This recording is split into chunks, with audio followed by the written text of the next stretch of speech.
Sa silingang lalawigan sa Negros Oriental, gipahugda na ang seguridad nining pagsugod sa Semana Santa o gilaumang pagdagsa sa mga pasahero nga mga liay o magbakasyon. Ano yung report ni Nico Serino?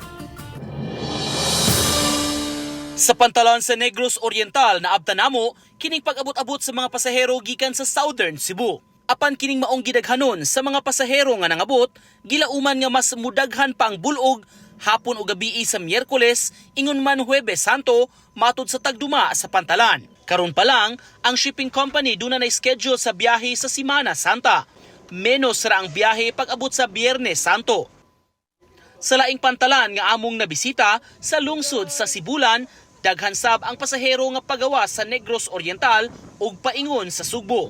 Sama ni ining grupo sa mga langyaw. Samtang sa pagsuroy sa GMA Regional TV sa bus terminal sa Dumaguete City, dili pa hinon kaayo daghan ang mga pasahero.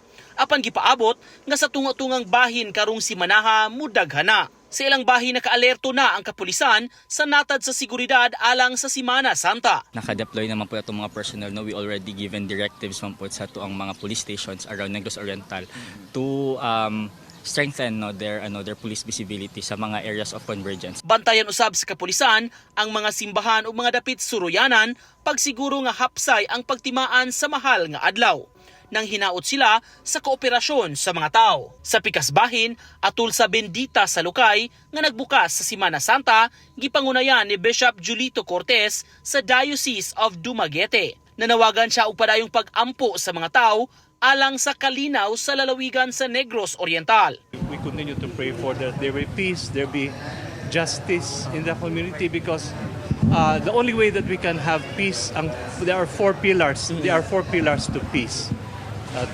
Truth, justice, love, and freedom. Nang hinaot usab siya nga himuong balaan ug solemne sa mga tao ang Semana Santa. It's unfortunate that some people make use of Holy Week as a time to ato sa mga beach, ato sa lingaw-lingaw, no? This is a sacred time. I hope that we do not waste it because this is an opportunity for us to experience in an intense way the passion, the death, and resurrection of our Lord Jesus. Uban ni Cleofer Lumayag ug Edward Tubilan, Nico Sereno. Balitang Bisdak.